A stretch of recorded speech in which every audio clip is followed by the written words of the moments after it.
More than 40% of the adult population is obese, and obesity is without a doubt one of the most significant global health challenges today that affects almost every country and demographic. In comes a revolutionary new class of drugs known as GLP-1 agonists, which work by slowing digestion and tricking the body into feeling full, suppressing appetite and cravings, and driving impressive weight loss transformations. We are now in a new era, the Ozempic era, and millions of people everywhere are consuming these drugs. No medication in the history of modern weight loss has inspired as much hype as these class of drugs. Everyone, from celebrities to everyday individuals, have shed pounds with the use of these shots, and the number of prescriptions for these drugs continue to rise because seeing these kinds of weight loss transformations are contagious. When people see their friends, their family, and coworkers lose weight, it inspires them to lose weight. And losing weight can be one of the most impactful things you can do to become healthier and skyrocket your attraction. But in this Ozempic era that we're in, a lot of people are noticing that when they lose the weight, it's causing undesirable changes to their face that's catching them completely off guard. Are Ozempic and other GLP-1 drugs changing people's skin in a bad way to what some are describing as the skin becoming like an old, overused rubber band? How can you avoid and treat what's known as Ozempic face? And should you even rely on a GLP-1 drug to lose weight? My name is Emily Dow, and I'm a board-certified physician associate who specializes in aesthetic medicine. And in this new era of weight loss injections, we're seeing skin issues that didn't exist 15 years ago. GLP-1 shots are everywhere. But not everyone is willing to admit they're on them because it might shatter the image they want others to believe, which is that their weight loss is from grueling workouts and ironclad self-control. In LA, Ozempic isn't just popular, it's a full-blown trend. And it's not just an LA or big city thing because some of the highest concentrations of users are actually in places like Bowling Green, Kentucky. And the effects of these drugs are now starting to show. Not many people may know this about me, but I'm very passionate about health, fitness, and wellness. And we know that obesity isn't just a cosmetic concern, it's a medical issue because obesity is linked to about 60 to 70% of chronic diseases. And your weight has a lot to do with your attraction. So I feel it's something that should be addressed because my job as an aesthetic provider is to help men and women maximize their beauty. The whole reason we seek out injectable treatments, whether that be Botox, fillers, Sculptra, and in some cases Ozempic, is to look more attractive. And we know what obesity can do to the face. We discussed this in the previous facial fat and attraction video, but what are these GLP-1 drugs like Ozempic doing to the face? Is there something more to these drugs that can have a detrimental effect on our skin? In our industry, there's a lot of different speculation as to what these GLP-1 drugs could be doing to our skin. In a quote from this Allure article, one plastic surgeon believes that GLP-1s are turning off adipose or fat-derived stem cells. This matters because these stem cells release messengers that stimulate fibroblasts to produce collagen, elastin, and hyaluronic acid, the good building blocks of our skin. If a patient is using a GLP-1, it is quite possible that this drug is essentially turning off the engines that make our skin look healthier and youthful and help it regenerate. He has also noticed that postmenopausal women who have lost weight on a GLP-1 look older faster because they're losing fat, which produces estrogen.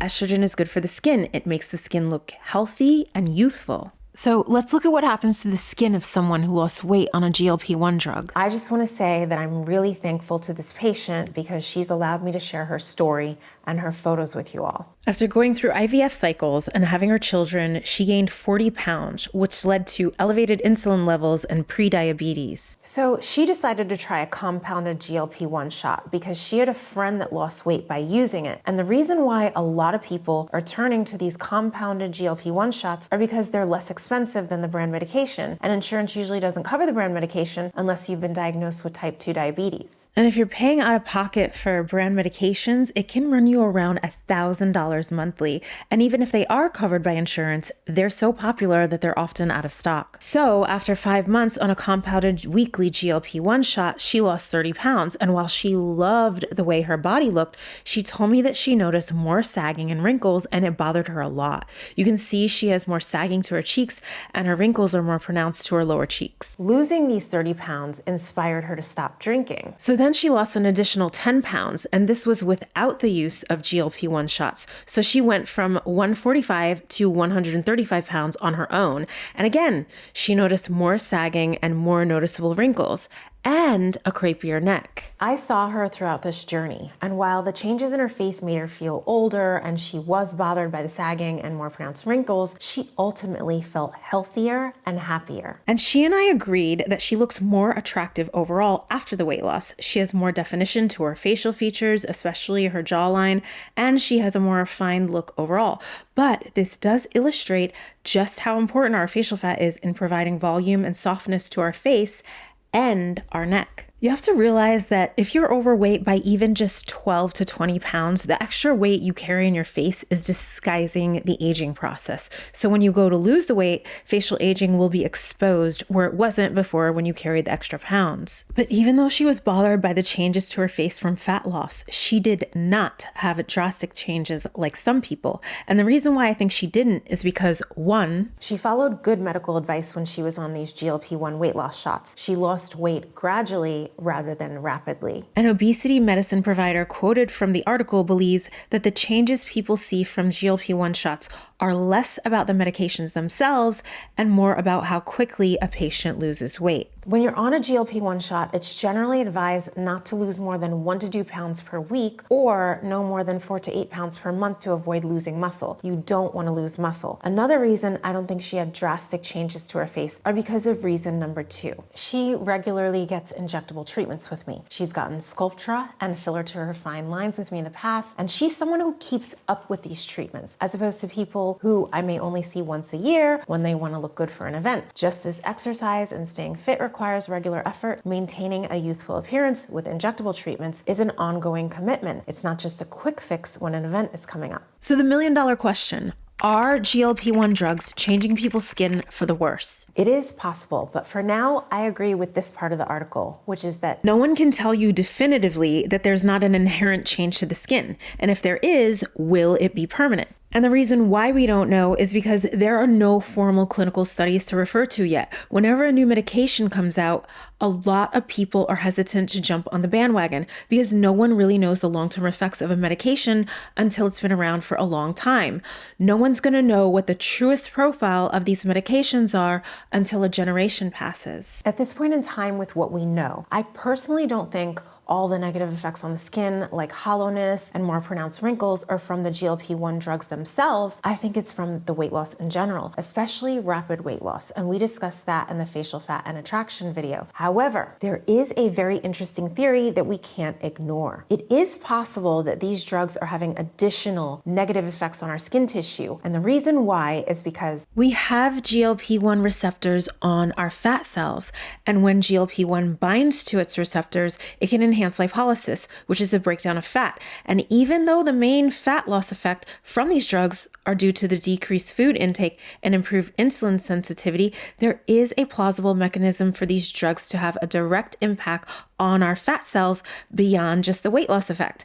And this could theoretically contribute to further fat loss, which can negatively affect our skin tissue. So if you have lost weight and you've noticed that your face looks older, what are your non-surgical treatment options to restore your youthful look? Fillers and biostimulators can both serve to add volume to our face. Fillers are usually made of hyaluronic acid. And fillers can provide instant volume correction by taking up space in our skin tissue that has lost volume from losing fat, like we did here in this patient who lost over 100 pounds. I like to use fillers, and I think it's fine to use them for volume loss on occasion, depending on the area of the face that needs volume. But my favorite treatment to correct volume loss from weight loss or aging are biostimulators, because they stimulate your skin to produce what was lost. In the case of the biostimulator Sculptra, it can thicken your skin tissue by stimulating your skin to produce collagen and elastin. And in the case of Renuva, it stimulates fat. And because it's stimulating your skin to produce these naturally occurring elements, it also gives an added benefit of skin rejuvenation and enhanced skin quality, which fillers cannot do. Biostimulator treatments are preferred for those wanting a more holistic treatment option. Brian Johnson, the multimillionaire tech entrepreneur and biohacker,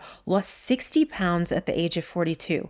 His body is the picture of health and fitness, but he received a lot of negative comments on how emaciated and old his face looked. So he decided to begin his Project Babyface. Brian chose biostimulators instead of fillers because fillers Fillers don't really address the root cause of aging. They're like a Band-Aid solution where they temporarily fill out areas of the skin. Also, he's a biohacker and a huge fan of regenerative medicine, so it's not shocking he chose biostimulators over fillers. He got both Sculptra and Renuva injected, and although he had a hypersensitivity reaction to Renuva, his results are from both Sculptra and Renuva, and you can see how well these treatments did in volumizing his face. And I did a whole reaction video on his Project Baby Face if you want to check that out. So there's a big question and debate. Should you get injectable treatments while you're trying to lose weight to avoid these unwanted side effects to your face, or should you wait until after you lose all the weight to get treated? I think it's ultimately the patient's choice, of course, based on the provider's assessment. I think it's really important for some people to concentrate on weight loss and prioritize that first, because your health is more important than your face. We can always worry about your face after, but it also depends on how much weight you're planning on losing and whether or not you'll be able to deal with looking at the negative changes to your face from weight loss. And I just want to make something very clear, because losing weight isn't always a negative to our faces. If you're in your 20s and you lose weight, there usually isn't any negative side effects, only positive ones. And that's because when we're in our 20s, we have an abundance of facial fat and collagen and elastin in our skin tissue. But when we're older, maybe our mid 30s and up, or sometimes even our early 30s, and we go to lose weight, that's when we can really notice the negative effects to our skin. And that's because as we get older, we lose the facial fat and collagen and elastin. Now, if someone is losing 10 to 15 pounds or less, that may not be such a big change to their face as someone who's trying to lose 20 to 30 pounds or more. Someone who's dropping 30 or more pounds may want to intervene and do injectables while they're losing the weight so that their faces don't have as much hollowness and sagging and they don't look as aged. But here's a very important thing to keep in mind if you're on a GLP-1 drug. I did state in a previous video that I attended a cosmetic conference earlier this year. There was a plastic surgeon who spoke. He does a lot of Sculptra BBLs, which means instead of doing a surgical liposuction and fat transfer to the butt, he utilizes Sculptra to add volume to the butt, which takes a lot of vials, by the way. A surgical BBL would be a lot less expensive, but surgical BBLs come with a lot more risk and usually a lot more of a tough recovery. Well, he noticed that a lot of his patients who were on these GLP-1 shots weren't responding well to Sculptra. And his theory on why they weren't responding well was because GLP-1 drugs can put you in a catabolic state, which means your body is breaking down energy. So it's not able to stimulate collagen. But I think this can also apply to those who are losing weight fast, even if you're not taking a GLP-1 drug, or to those people who are very underweight or on a caloric restriction diet. It is very possible that biostimulators like Sculptra and Renuva may not work well for you. So you should always let your provider know if you're taking a GLP-1 shot or if you plan on losing weight, because you may want to consider doing cosmetic treatments after you've reached your weight loss goals. Should you even use a GLP-1 drug to lose weight? Now, there is a debate around why some say you shouldn't turn to Ozempic or any other GLP-1 drug to lose weight, and why you should lose weight naturally. Some argue that relying on these drugs overlook the root causes of weight gain and obesity, which are bad lifestyle habits, bad nutrition, and lack of self-control. They say that these quick fix weight loss drugs will distract you from getting to the root cause of being overweight. A striking statistic from a study shows that a year after stopping weekly Ozempic and lifestyle intervention,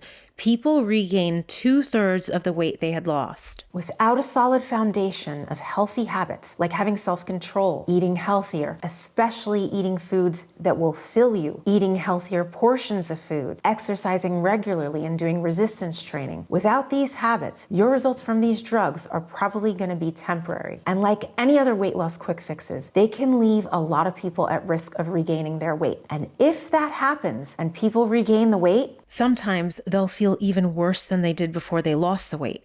It can be emotionally tolling to lose weight only to regain it back. This is why many people say, stay away from these drugs and lose weight naturally. But I do think that some people have gone so far, they spent years, maybe even decades, entrenched in unhealthy habits and struggling with their lifestyle and self-control. They might be so deep in these bad habits that the motivation to change feels so out of reach. That's where I think these drugs come in. GLP-1 drugs can motivate them and be the spark that ignites their weight loss journey. That's why these medications were invented in the first place, to help people who feel stuck find find a way to get started. Comment below and let me know your thoughts. Should you lose weight naturally, or is it okay to take these drugs? I personally think if you're going to use a semaglutide or any other GLP-1 drug to lose weight, it needs to be coupled with sustainable lifestyle changes. Otherwise, maintaining your results will be a never-ending reliance on medication. And if you want to lose weight, but you're hesitant to do so because you're afraid of what will happen to your face, don't be. Weight loss can reveal signs of facial aging, but there are ways to treat it. At the end of the day, your health should always come before your face. Feeling and looking your most attractive comes from living a healthy lifestyle, building healthy habits, and taking care of yourself both physically and mentally. Your health should always be the top priority at the heart of every decision you make. Don't forget to watch these videos next to get expert tips on how to look more naturally attractive.